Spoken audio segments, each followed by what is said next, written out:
மிகப்பெரிய ஒரு தீ கங்கு, மிகப்பெரிய ஒரு தீ பிளம்பு மனித சமூகத்தை துரத்த ஆரம்பிக்கும். எல்லாரும் விட்டு போட்டு ஓட வேண்டியதுதான். வீட்டை விட்டு, கடையை விட்டு, தெருவை விட்டு எல்லாம் ஓட வேண்டியதுதான். எங்க ஓடுறது? அது துரத்திக்கிட்டே போகுமா. ரசூல் ஸல்லல்லாஹு அலைஹி வஸல்லம் அவர்கள் சொல்கிறார்கள், காலையில் நீங்கள் தூங்கினால் இரவில் உங்களோடு இருக்கும், காலையில் எழுந்தால் அது உங்களோடு இருக்கும், பகலிலே நீங்கள் ஓய்வெடுத்தால் உங்களோடு இருக்கும்.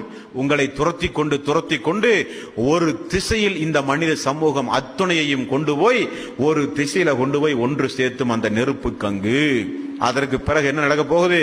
இதா ஜுல்சிலத்தில் ஆரலு ஜில்ஜாலஹா வ அஹ்ரஜத்தில் ஆரலு அஸ்காலஹா வ காலல் இன்சானு மாலஹா. இந்த பூமி மிகப்பெரிய ஒரு அதிர்ச்சி அடையும் பொழுது என்ன அதிர்ச்சி அதுக்கப்புறம் நடக்க போகுது? 10 அடையாளம் முடிஞ்சது. வெறும் இறை நிராகரிப்பாளர்கள் தான் இருப்பார்கள், மூமின்கள் யாரும் இருக்க மாட்டார்கள். அப்பொழுது இந்த பூமி மிகப்பெரிய ஒரு குலுக்கம் ஏற்படும், அதிர்ச்சி அடையும். அப்பொழுது புதையுண்டு போன எல்லா மனிதர்களும் வெளியே வந்து கொட்டப்படும். இந்த மலக்குமார்களுடைய பாடத்தில் நாம் பார்க்கும் பொழுது சூர் ஊதுவதற்கென்றே ஒரு சில மலக்குமார்கள் அல்லாஹ் வச்சிருப்பான் இல்லையா? அதுல முதல் சூர் ஊதப்படும் இந்த உலகத்தில். அது எப்பவா இருக்கும்? வெள்ளிக்கிழமையா இருக்கும். வெள்ளிக்கிழமை மக்களை எல்லாம் கொண்டு ஒரு இடத்துல ஒன்று கூட்டி அந்த ஒரு சூர், அந்த ஒரு அபய சங்கு இந்த உலகத்தில் ஒரு முறை ஊதப்பட்டால் எல்லா வானத்தில் உள்ளவர்களும் பூமியில் உள்ளவர்கள் எல்லாம் மூர்ச்சியாகி கீழே விழுந்து விடுவார்கள். இரண்டாவது சூர் ஊதப்பட்டால் எல்லோரும் எழுவார்கள்.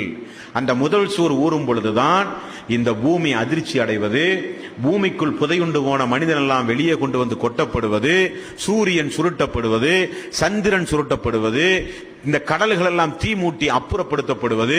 இந்த பூமியில் தானே உங்களை படைத்தேன், இதே போல் இன்னொரு பூமியை அல்லாஹ் ரப்பல் ஆலமீன் உண்டாக்கி அந்த பூமி வெண்ணிற பூமியாக மாற்றி சமவெளி பிரதேசமாக அல்லாஹ் ஆக்கி, பிறக்கும் பொழுது ஒரு மனிதன் எப்படி ஆடை இல்லாமல் இருந்தானோ அதே போல அல்லாஹ் ஆடை இல்லாமல் ஒவ்வொரு மனிதர்களையும் அல்லாஹ் எழுப்புவான்.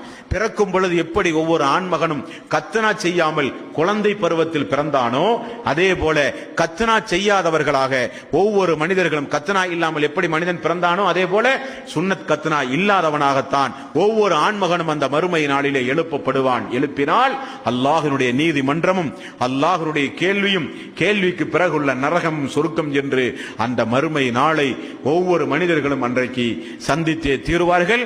வ அன்ன ஸாஅத ஆத்தியத்துல் லா ரைப ஃபீஹா வ அன்னல்லாஹ யபஅது மன் ஃபில் குபூர்.